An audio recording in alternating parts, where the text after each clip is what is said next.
semua, perkenalkan saya Rosda Putra Jamanae. Kami dari kelompok 10 akan memberikan contoh berupa video komunikasi terapeutik. Nah, sebelum kita ke videonya, alangkah baiknya kita belajar apa arti dari komunikasi terapeutik.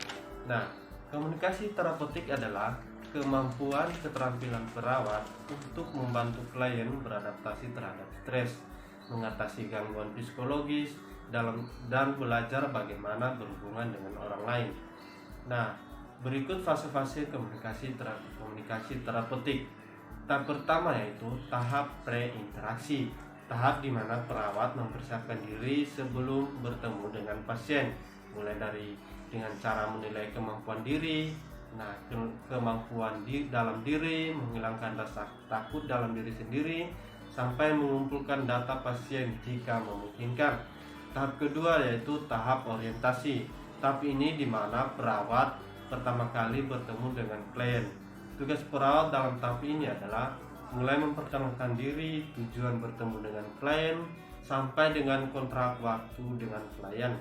Tahap ketiga yaitu tahap kerja. Tahap di mana perawat memulai kegiatan komunikasi, menggali keluhan klien, menginfokan kepada klien tentang penyakit yang dialami klien, dan menjelaskan coping kepada klien.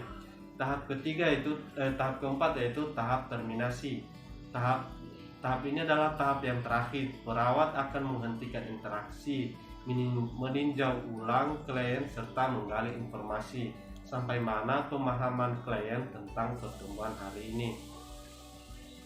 Baik teman-teman, setelah tadi kita sudah mendengar apa itu komunikasi terapeutik serta fase-fasenya, berikut kelompok 10 sudah menyajikan videonya. Berikut kasusnya yaitu di Puskesmas Lenteng Agung sedang dilakukan penyuluhan kesehatan oleh mahasiswa STIKIM S1 Keperawatan Ekstensi Jakarta tentang ibu menyusui. Materi yang diberikan antara lain posisi menyusui yang baik, nutrisi ibu menyusui, dan bagaimana cara membersihkan payudara untuk ibu menyusui. Kepala di Puskesmas Lenteng Agung mengundang ibu-ibu pospatum dan segenap warga Sukaraja agar mengetahui dan mengerti hal-hal yang penting tentang menyusui. Mereka sangat tertarik dan bersemangat ketika diundang menghadiri penyuluhan kesehatan. Bahkan suami mereka pun turut mendampingi istrinya untuk menghadiri penyuluhan kesehatan tersebut. Penyuluhan ini dipandu oleh 2 mahasiswa keperawatan dan 1 kepala puskesmas tersebut. Selamat pagi ibu-ibu dan bapak-bapak semua. Salam sejahtera. Senang sekali kita semua dapat berkumpul di tempat pada saat yang berbahagia ini. Sebelumnya perkenalkan, saya Rosda Putra Jamanae. Saya kepala puskesmas di tempat ini. Pagi ini kita sangat beruntung karena kedatangan mahasiswa keperawatan STIKIM yang akan memberikan penyuluhan kesehatan tentang ibu menyusui. Kepada mahasiswa STIKIM dipersilakan memberikan penyuluhannya. Assalamualaikum, selamat pagi Bapak dan Ibu sekalian. Perkenalkan, saya Elis Wisnawati dan ini rekan saya Pak Deni. Nah, pada kesempatan pagi ini kami akan memberikan penyuluhan khususnya tentang ibu menyusui. Waktunya kurang lebih 15 menit ya Bapak Ibu, nanti kita berdiskusi. Tempatnya di sini. Apakah Bapak dan Ibu bersedia? Baik, tujuan dari diskusi kita pagi ini adalah agar kita semua memahami bagaimana posisi yang baik pada saat menyusui dan bagaimana nutrisi yang diperlukan untuk ibu menyusui, serta bagaimana cara memelihara payudara pada saat ibu menyusui. Baik, langsung kita mulai ya Bapak Ibu. Apakah ada dari ibu-ibu yang mau menjelaskan bagaimana cara menyusui yang baik yang ibu ketahui? Assalamualaikum warahmatullahi wabarakatuh. Nama saya Dede Wita. Setahu saya, posisi menyusui hanya duduk dan berbaring. Yang terpenting, hidung anak jangan sampai tertutup payudara. Begitu bukan ya yang benar? Bagus, jawaban Ibu sudah benar, namun masih ada beberapa yang harus ditambahkan. Seperti ini ya Bapak Ibu. Yang pertama, gendonglah bayi ibu dengan seluruh tubuhnya disanggah. Jangan hanya disanggah pada leher dan bahunya saja. Kemudian dekatkan badan bayi ke badan ibu sehingga posisi hidung bayi berhadapan langsung dengan puting ibu. Dekatkan mulut bayi langsung ke puting ibu dan tunggulah sampai mulut bayi terbuka lebar. Nah, sampai di sini apakah ada yang mau ditanyakan ibu-ibu? Ya, silahkan Ibu. Perkenalkan, nama saya Noni Yurita. Anak saya kembar. Bagaimana cara menyusui yang benar? Selama ini saya menyusui anak saya satu-satu. Maksudnya Ibu menyusui kakaknya baru adiknya, begitu Ibu? Iya Pak, saya jadi bingung. Baik, begini Ibu sebaiknya dalam menyusui bayi kembar. Alangkah baiknya jika disusui secara bersamaan dengan posisi menyangga badan bayi dengan tegap, lalu posisi bayi di tangan kanan dan kiri seperti biasanya. Apabila Ibu lelah, bisa diganjal dengan bantal. Ada yang ingin ditanyakan lagi Ibu?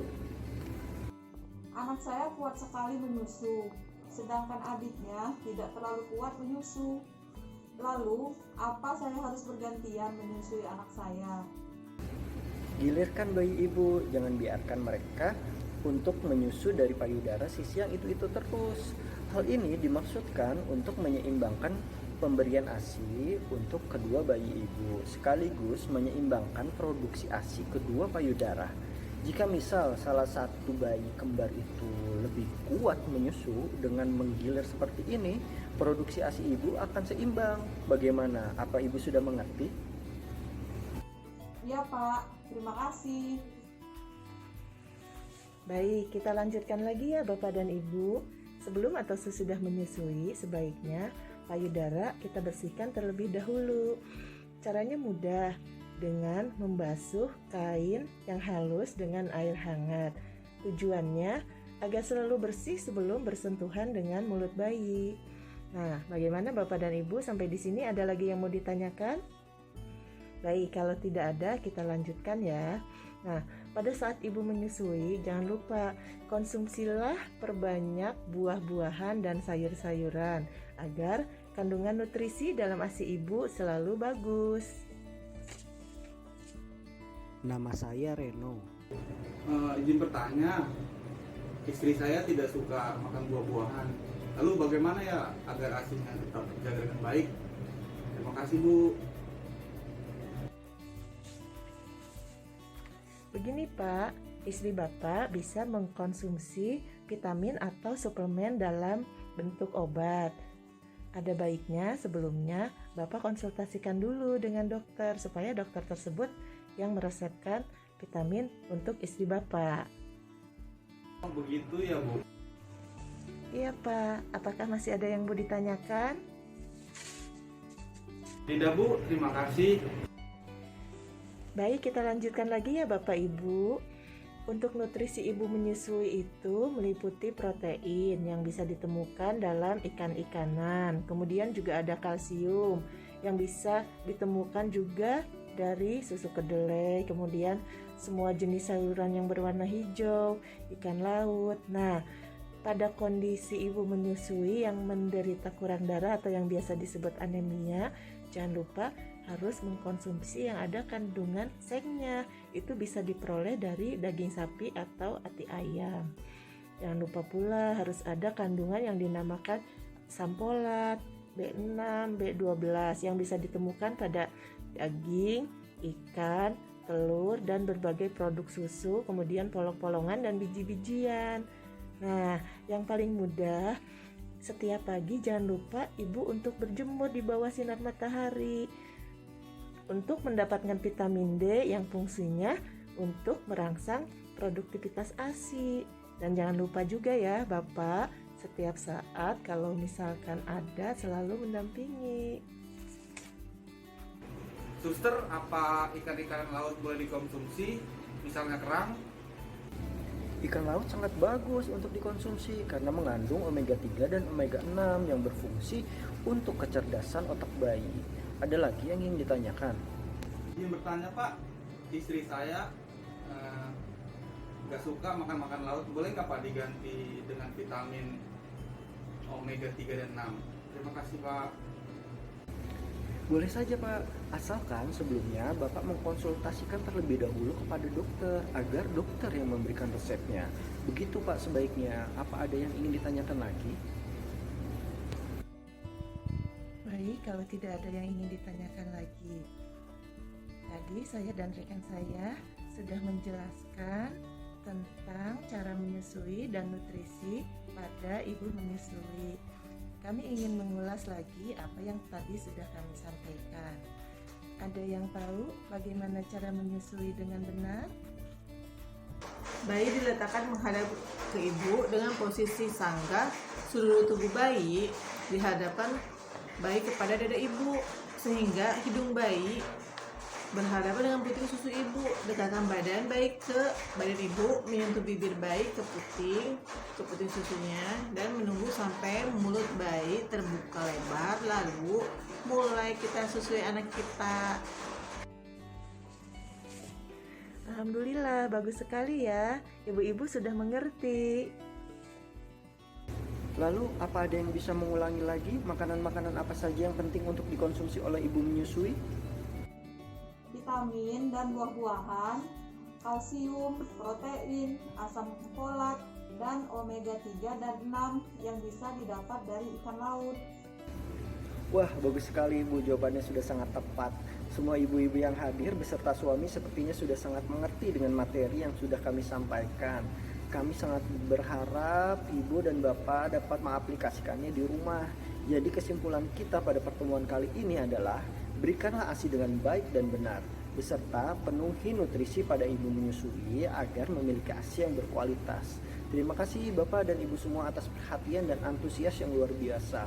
Kami kembalikan kepada Pak Rosda selaku Kepala Puskesmas Lenteng Agung.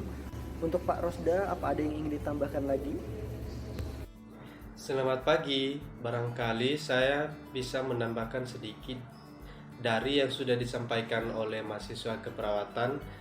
Yang terpenting untuk bayi kita adalah ASI. Maka berikanlah ASI yang eksklusif selama 6 bulan supaya anak kita sehat dan tidak gampang sakit. Jangan lupa untuk mengonsumsi vitamin dan buah-buahan agar kandungan nutrisi dalam ASI kita baik. Mungkin hanya itu saja yang bisa saya tambahkan. Jika ada yang ingin Ibu tanyakan lagi, Ibu bisa berkonsultasi kepada dokter atau bidan mengenai ini. Kami berikan leaflet untuk Ibu untuk dibaca di rumah ya. Oke, demikian penyuluhan kesehatan kali ini. Terima kasih atas perhatiannya.